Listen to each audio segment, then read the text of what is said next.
Honorable député de Compton-Stanstead. Merci, Madame la Présidente. Aujourd'hui, j'ai accepté de parler sur cette motion pour plusieurs raisons, entre autres pour montrer l'importance de la liberté d'expression. La liberté d'expression et de communiquer ses opinions est une liberté fondamentale dans nos nations et nos peuples d'aujourd'hui.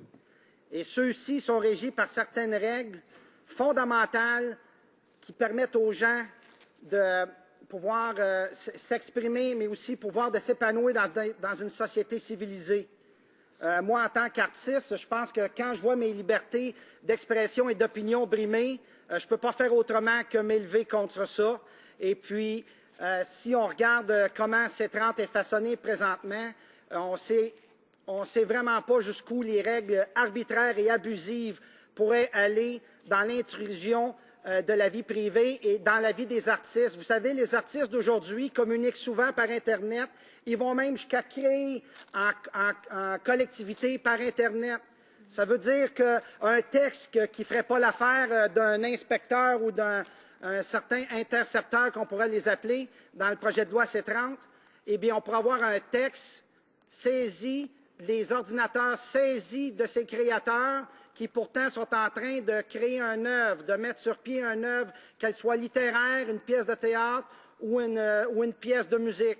Et ça, je trouve ça extrêmement inquiétant quand on voit un gouvernement qui se laisse aller à ça.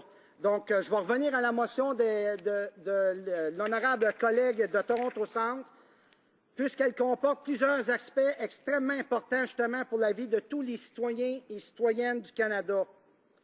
Que la Chambre reconnaisse le droit fondamental de tous les Canadiens et Canadiennes à la liberté d'expression, à la liberté de communication et à la vie privée me semble impératif de par notre charte. Mais qu'on en soit rendu à exposer la nécessité d'affirmer clairement que ces droits doivent être respectés dans toutes les formes de communication mène à une conclusion plus ou moins absurde d'un pays soi-disant civilisé. Je ne comprends pas qu'on en soit rendu là en 2012 au Canada, où sont passés tout près de 150 ans d'histoire et d'évolution de notre société canadienne.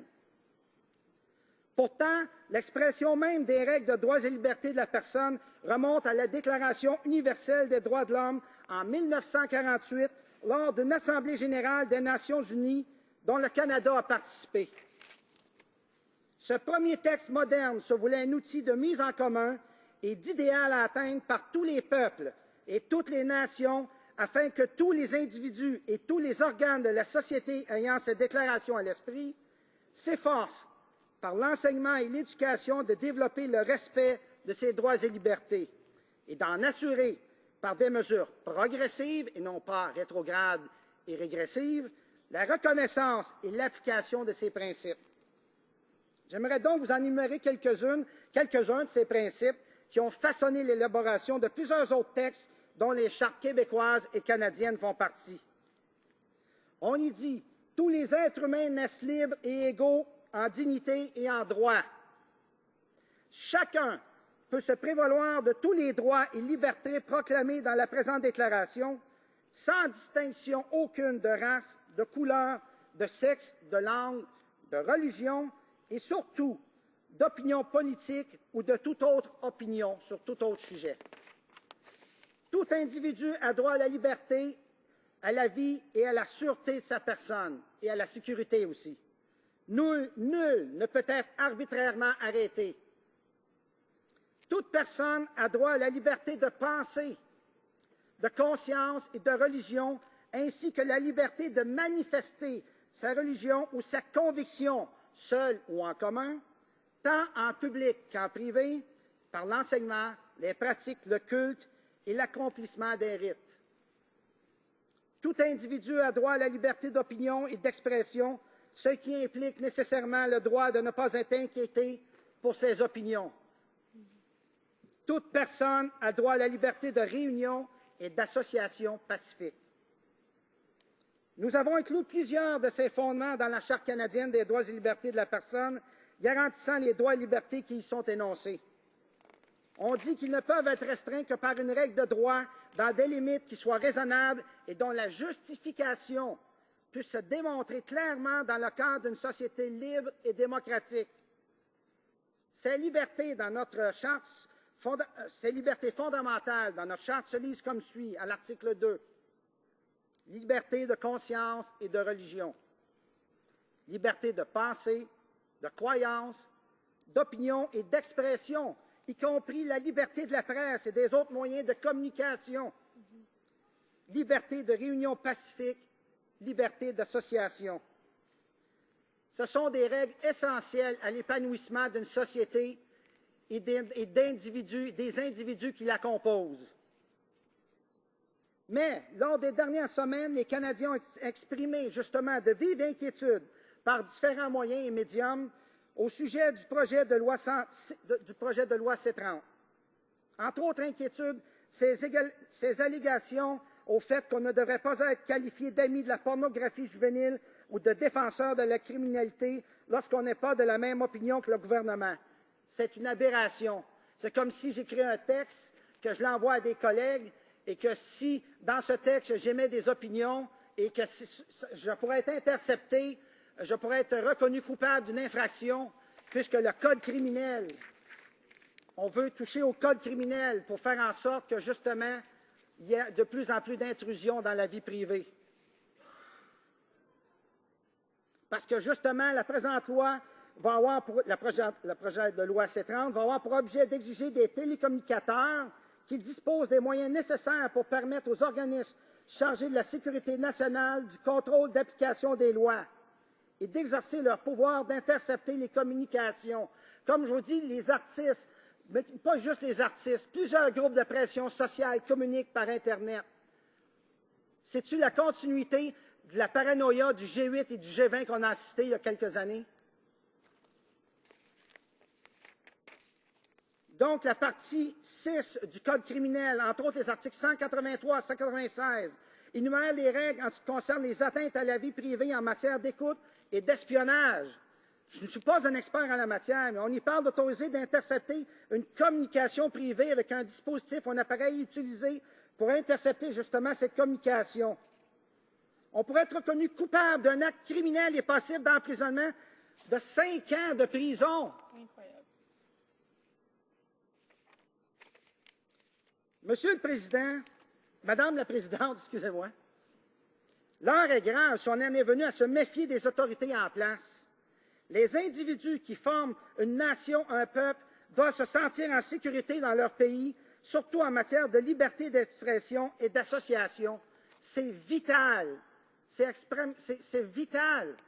Et quand je disais même les groupes de pression publique, les groupes de pression sociale, les communautés qui ont des besoins pourraient se voir intercepter la communication, saisir leur ordinateur, leurs pièces d'équipement qui sont essentielles pour ces groupes à vivre. Si je reviens au côté artistique dont je voulais vous parler, de Robert Johnson à Jimi Hendrix, les artistes chantent le droit à la liberté. De Moïse à Martin Luther King, les leaders de toutes les nations de ce monde ont voulu libérer leur peuple et ont prôné le droit à la liberté d'expression et surtout à la liberté de choix et à la justice sociale.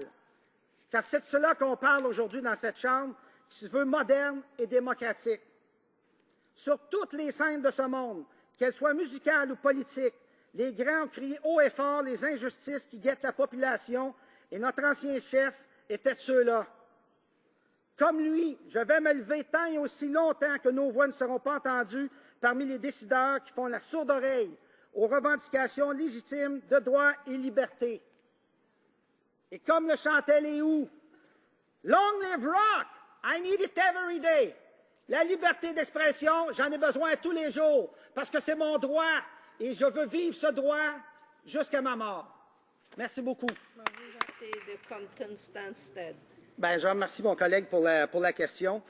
Effectivement, peu importe la modernisation de nos moyens de télécommunication, de nos sociétés, l'intrusion à la vie privée est un entrave flagrant à la dignité humaine.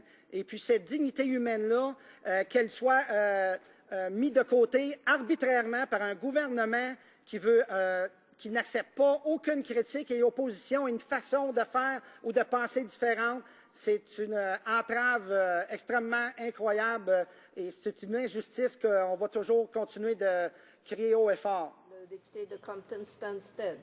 Bien, je remercie ma collègue pour cette merveilleuse question. Écoutez, le droit de s'exprimer, c'est le droit d'un individu, d'une collectivité, d'une nation, d'un peuple, de bâtir sa culture, de bâtir sa société, d'espérer un monde meilleur. Ça veut dire des échanges, de la communication entre les individus.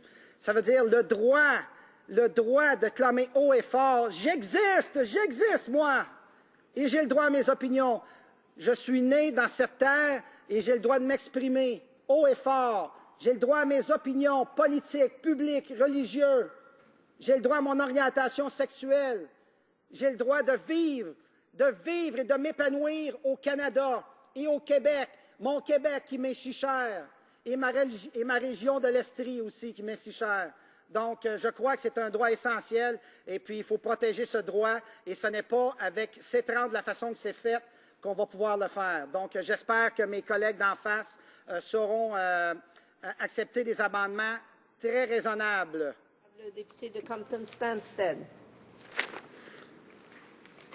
Je ne saurais élaborer sur les... Oui, c'est une toute petite question parce que je ne saurais élaborer sur les amendements présents qu'on veut apporter à cette rente, mais je sais que nos porte-paroles en ont une longue liste et puis ça sera fait là, en temps et lieu. Resuming debate.